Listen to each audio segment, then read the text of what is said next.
नमस्कार, म कृष्ण पोखरेल र म शिवानी अधिकारी। तपाईहरुलाई स्वागत छ हाम्रो यस बालबालिकाका प्रेरणाका स्रोत कार्यक्रममा। धन्यवाद। हाम्रो यो कार्यक्रम प्रत्येक शुक्रबार सञ्चालन हुने गरेको छ। जनज्योति रेकर्डिङ स्टुडियोबाट यो कार्यक्रम सञ्चालन भइरहेको छ अहिले। र आजको अङ्कमा हामीसँग विशेष व्यक्तित्व र महत्त्वपूर्ण व्यक्तित्व जोडिनु भएको छ। उहाँ हुनुहुन्छ कमलामाई नगरपालिकाका नगर प्रमुख नगरपिता आदरणीय उपेन्द्र कुमार पोखरेलज्यू।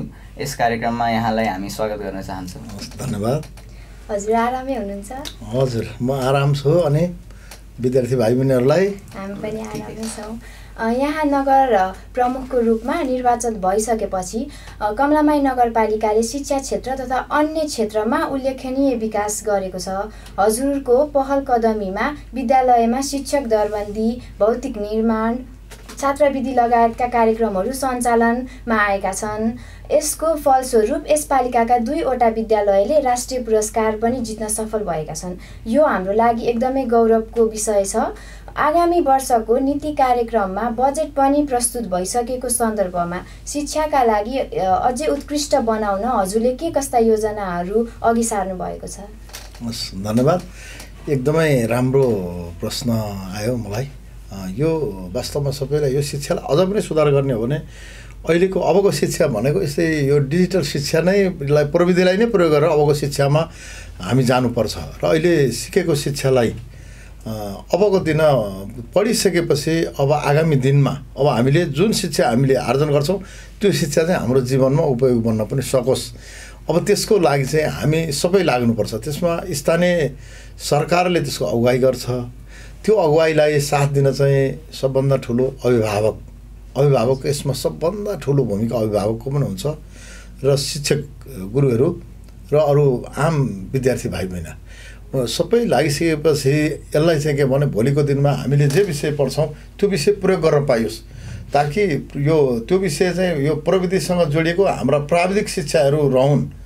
जस्तो अहिलेको जस्तो हामीले थ्योरी पढेर मात्रै चाहिँ हामीले डिग्री हासिल गरेर भोलि हामी डिग्री हासिल गरिसकेका हुन्छौँ, तर के भने एउटा हाम्रो सर्टको टाँक खुस्क्यो भने हामी बनाउनु पनि नजान्ने हुन्छौँ। यो चाहिँ हिजोको दिनमा पूर्व व्यावसायिक शिक्षा भन्ने थियो, त्यसले चाहिँ हामीले चाहिँ आफ्ना सिप पनि बनाउन सक्ने थियौँ होइन।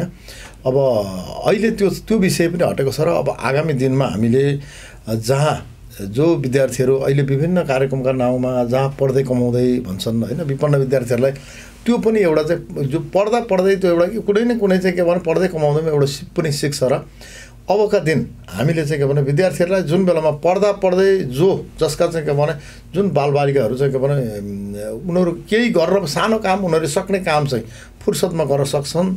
र शिक्षा सँगसँगै शिक्षा भन्ने कुरा चाहिँ यो किताबी ज्ञान मात्रै होइन, सबभन्दा ठुलो भनेको चाहिँ व्यवहारिक ज्ञान हो। व्यवहारिक ज्ञान र सिप चाहिँ वास्तवमा शिक्षा हो। त्यसको लागि अबका दिनमा हामी यो कार्यक्रमै विशेष कार्यक्रम हामी विद्यालयहरूसँग नै यो एकदम मेरो मन छुने प्रश्न पनि आयो। यो मलाई खुसी लाग्यो। म आफूले पटक मैले चाहिँ यो शिक्षा समितिको मिटिङमा मैले चाहिँ नगर कार्यपालिकाको मिटिङमा पनि उठाउँथेँ, ताकि जहाँ विद्यार्थीहरू पढ्दै अब कति चाहिँ के भने आर्थिक अवस्था चाहिँ कमजोर भएर पढाइ छोड्नुपर्ने अवस्था पनि रहन्छ। त्यो बेलामा चाहिँ वास्तवमा उनीहरूसँग त्यो सिप पनि हामीले चाहिँ सिक्दै गयौँ र हामीले हाम्रो सिप पनि प्रदर्शन गर्न सक्यौँ र सिपबाट पनि हामीले चाहिँ थोरै आएको आर्जन गर्न सक्यौँ भने हामीले चाहिँ के भने हाम्रो पढाइ बिचमा हाम्रो चाहिँ नेपालीको जुन अहिलेको पर क्यापिटा इन्कम छ, जुन चाहिँ राष्ट्रिय स्तरमा आर्थिक स्रोत चाहिँ के भने एकदमै आर्थिक अवस्था राष्ट्रको कमजोर भएको छ। त्यसले गर्दा यस्ता कार्यक्रमहरू चाहिँ एकदमै उपयोगी, जुन भाइ बहिनीहरूले जुन यति राम्रो कुरो यो राष्ट्रलाई नै उचाल्ने कुरा चाहिँ सोध्नुभयो, एकदमै राम्रो छ। म भर्खरै पनि मैले यही महिना नै हुनुपर्छ, यो महिनाको अघिल्लो महिना म जेठमै मैले शिक्षा सम्बन्धी एउटा कार्यक्रममा म स्पेन गएको थिएँ। युरोपको एउटा देश स्पेनमा गएको थिएँ र म त्यहाँ एउटा कार्यक्रममा भाग लिएको थिएँ। अहिले ठ्याक्कै तपाईँले जोडेको जस्तो त्यहाँको विद्यार्थीहरूले जुन त्यो भ्यालेन्सिया युनिभर्सिटीमा यो टेक्निकल युनिभर्सिटीमा त्यहाँका विद्यार्थीहरूले प्रदर्शन गरेको सामग्रीहरू जो त्यहाँ पढेका विद्यार्थीहरू हुन्थ्यो उनीहरूले चाहिँ रोजगारको लागि अफर गर्नुभएको अरूलाई पनि, विद्यार्थीले अरूलाई पनि चाहिँ के भने एउटा टिम बनाएर समूह बनाएर रोजगारको चाहिँ के भने अफर पनि बनाएको। तर कत्रा कुरा भने हामी नेपालीको चाहिँ एउटा मानसिकता, हामीले ठुल्ठुला कुरा मात्रै सोच्ने र साना कुरालाई हामीले नदेख्ने। त्यहाँ मैले आजै ल्याउन बिर्सेछु, म भाइ बहिनीहरूलाई चाहिँ म ल्याएर देखाउने थिएँ। त्यहाँ उनीहरूले यस्तो कि जहाँ 25,000 चाहिँ के भने स्टुडेन्टहरू छन् त्यहाँ र उनीहरूले वर्ल्डमा टप हुने चाहिँ के भने त्यो राइडरहरू टप हुने मेसिनहरू बनाएका छन्, अन्य कारहरू बनाउँदैछन्। अब चाहिँ के भने वर्ल्डमा ओलम्पिक गेममा जित्ने। तर उनीहरूले चाहिँ कस्तो चाहिँ चिज निकालेका भने हाम्रो यहाँ चाहिँ त्यो चोयाको जुन बेतको चोयाको निगालको चोयाको चाहिँ टोपीहरू पनि उनीहरूले बनाएर त्यो पनि मार्केटमा चाहिँ के भने लिएर गएको, त्यो पनि एउटा त सिपमा त्यस्ता कुरालाई पनि। र एउटा मोबाइल राख्ने काठको मोबाइल राख्ने जो हामीले तपाईँहरू जस्ता विद्यार्थी भाइ बहिनीले गर्न सक्नुहुन्छ, त्यो पनि तपाईँ त्यो मोबाइल राख्ने स्ट्यान्ड पनि बनाएर चाहिँ उनीहरूले प्रदर्शन गरेको र त्यसले पनि उनीहरूले प्रदर्शन गरे, बनाए, कसैले पेन्ट गर्यो, अनि कसैले पसलमा लगेर बेचेपछि त्यसले त आय आर्जन पनि गर्यो। त्यस्ता कुरालाई पनि हामीले नेपालीको चाहिँ मानसिकता हाम्रो अवस्थाभन्दा माथि चाहिँ हामीले जहिले पनि हेर्नेछौँ। त्यहाँ हेरेपछि के शिक्षा मलाई चाहिँ के एउटा मेरो लागि पनि शिक्षा के भयो भने गर्दाखेरि सानो कुराले पनि सानो कुराले पनि ठुलो कुरा चाहिँ के भने हामीले त केही हाम्रा इच्छा चाहना केही चाहिँ के भने बेरोजगारी समस्या हट्ने कुरा हाम्रो सिपमा विकास हुने चाहिँ हुने रहेछ भन्ने मैले त्यो पनि सिकेँ। र हामीले त्यस्ता कुराबाट चाहिँ पाठ पढ्नुपर्ने कुनै काम सानो ठुलो हुँदैन भन्ने चाहिँ हामीले सोच्नुपर्ने रहेछ। धन्यवाद सर।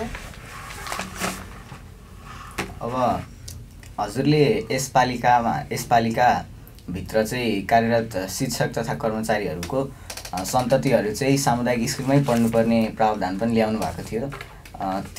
त्यो प्रावधान चाहिँ अहिलेको कार्यान्वयनको अवस्था कस्तो छ र त्यसको अब पालिकाले गर्नुपर्ने अब भावी योजना चाहिँ कस्तो छ त? त्यो एकदम राम्रो क्वेसन यो विद्यार्थी भाइ बहिनीहरूलाई म धन्यवाद पनि दिन्छु। यो अहिले हामी जो अहिले नेपालको शिक्षा बिग्रिनु सबभन्दा पहिलो कारण भनेको यो जो सामुदायिक राज्यको यति ठुलो लगानी शिक्षामा, अझ कमलामाई नगरपालिकाको त 54% लगानी छ शिक्षामा, र यति धेरै चाहिँ के भने लगानी भएको छ र त्यो शिक्षामा। र त्यसमा त अझ म विशेष भन्छु टिचर्सहरूलाई जो आफू पढाउनुहुन्छ, आफ्नो योग्यता क्षमताले चाहिँ आयोग निकाल्नु भएको छ, उहाँहरू चाहिँ अरूलाई ज्ञान बाँड्छु भन्नुहुन्छ। अनि उहाँहरूका बालबच्चा चाहिँ धेरै चाहिँ के भने टिचरहरूका बालबच्चा चाहिँ बोर्डिङमा पढाउनु भएको छ, त्यो पनि देखेका छौँ केही टिचरहरू। तर लगभग अब अन्यले चाहिँ सामुदायिक विद्यालयमै गइसक्नु पऱ्यो अबका दिनमा। अब हामीले त्यति मात्रै होइन, जसले जुन घरमा सामाजिक सुरक्षा भत्ता लिएको हुन्छ त्यसलाई अहिले त्यो कार्यक्रम सकिएको होइन हो। अदालतमा चाहिँ मुद्दा हालेर त्यो चाहिँ के भने कमलामाई नगरपालिकाको नगर कार्यपालिकाको निर्णयलाई चाहिँ त्यो चाहिँ उहाँहरूले चाहिँ के भने एउटा उहाँहरूले नैतिक रूपमा उहाँहरूले चाहिँ एउटा कानुनी रूपमा जित्नु भएको छ। तर त्यो अवस्था चाहिँ सकिएको होइन। अब आगामी दिनमा त्यसलाई हामी चाहिँ के भने सुचारू नै गराएर अब हामी यसलाई लिएर जान्छौँ। र सबभन्दा ठुलो कुरो भनेको चाहिँ व्यक्तिको नैतिकता पनि ठुलो कुरो हो। र यसलाई चाहिँ कार्यान्वयनमा हामीले जो समाजका अगुवाहरू छन्, सामाजिक व्यक्तित्वहरू छन्, नेपाल सरकारका सम्पूर्ण तहबाट, चाहे सङ्घीय होस्, चाहे प्रदेश होस्, चाहे स्थानीय तह होस्, त्यहाँबाट सेवा सुविधा लिनेले त्यो चाहिँ के भने यो सामुदायिक विद्यालय नै सबभन्दा ठुलो भनेको चाहिँ हाम्रो राष्ट्र हो। राष्ट्र बलियो बनाउनुपर्छ, राष्ट्रको अङ्ग बलियो बनाउनुपर्छ। राष्ट्रको चाहिँ के भने त्यो शिक्षालाई बलियो बनाएन भने शिक्षा बिनाको जिन्दगी चाहिँ त्यो चाहिँ के भने अन्धकारमै जान्छ र अँध्यारो नै हुन्छ। र त्यसलाई चाहिँ हामी कार्यान्वयनमा लिएर गएर भोलिको दिनमा अबका दिनमा अब प्रत्येक विद्यालयमा एकजना अब आइटी टिचर पनि राख्ने हाम्रो चाहिँ कार्यक्रम छ। अझ अब आइटी टिचरहरू राखेन भने कति विद्यालयमा देखाएको छ, जस्तो यो मावि फोस्टेटार भ्यालीका धेरै विद्यालयहरूमा चाहिँ यहाँ कम्प्युटर क्लासहरू हुन्छ, यो कम्प्युटरहरू सञ्चालन गर्ने सरहरू हुनुहुन्छ। तर कति ठाउँमा चाहिँ एउटा चाहिँ के सेतो चाहिँ कपडाले चाहिँ के छोपेर कम्प्युटर लगेको छ र त्यसलाई छोपेर राखेको छ। र यो वर्षबाटै हामीले राखेको छौँ 1 महिना त्यही विद्यालयको एउटा टिचरलाई कम्प्युटर ट्रेनिङ दिने। र यो नयाँ कार्यक्रम छ हाम्रो। 1 महिना उहाँलाई ट्रेनिङ दिएपछि उहाँले गएर चाहिँ विद्यालयमा अन्य शिक्षकलाई विद्यार्थीलाई सँगै बसेर सिक्नलाई नजानेको कुरा विद्यार्थीसँग चाहिँ टिचरले सँगै बसेर सिक्न पनि अप्ठ्यारो हुँदैन।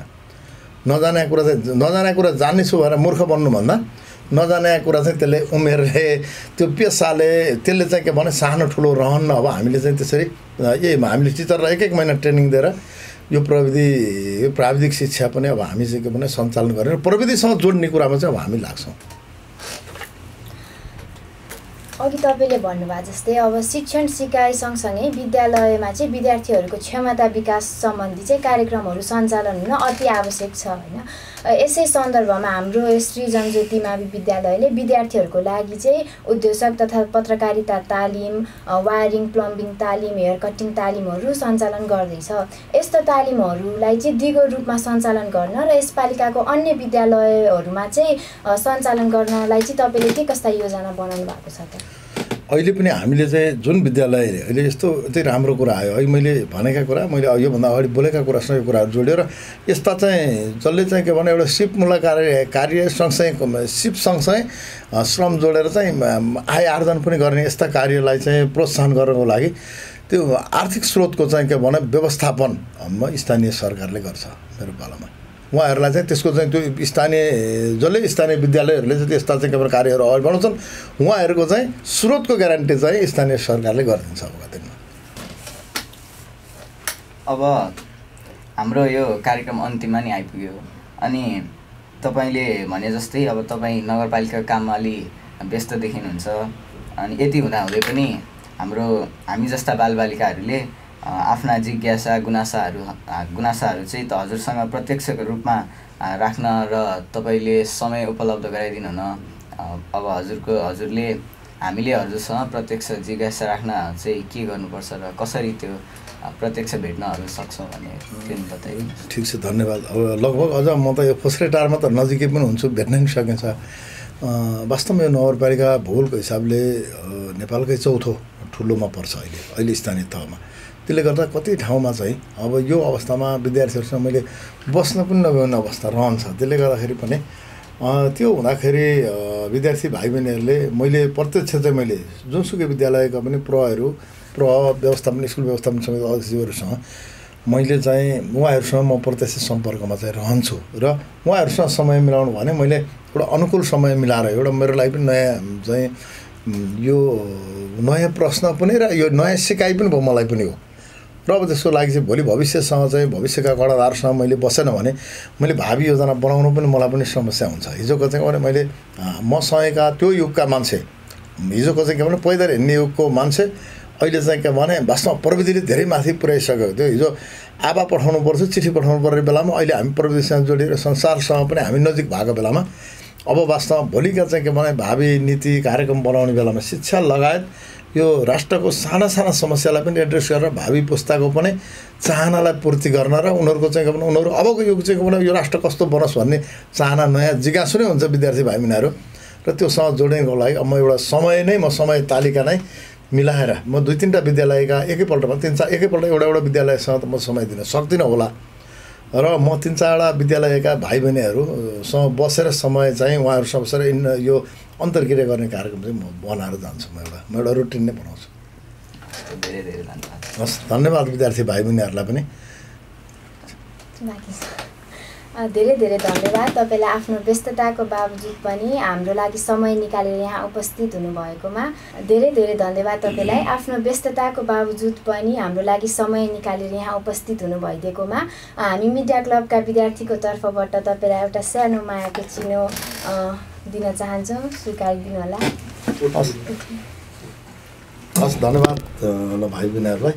धेरै धेरै चाहिँ मलाई खुसी पनि लागेको छ र यस्ता कार्यक्रमले चाहिँ अरू ठाउँमा पनि यो तपाईँहरू विद्यार्थी सँगसँगै पढाइ सँगसँगै अरूलाई पनि प्रेरणा दिने काममा चाहिँ यहाँहरूको चाहिँ यो सोच, यहाँहरूको इच्छा आकाङ्क्षा अगाडि बढोस् र अनुशासित मेहनती भएर भोलि राष्ट्रको नेतृत्व गर्न सक्ने भविष्यको कर्णधार बन्न सक्नु मेरो शुभकामना। आजको हाम्रो कार्यक्रम यहीँ सकिएको छ। भिडियो हेरिदिनु भएको सबै दर्शकबिनहरूलाई धेरै धेरै धन्यवाद र हाम्रो यो भिडियो श्री जनज्योतिको फेसबुक र युट्युब पेज मार्फत प्रकाशन हुँदैछ।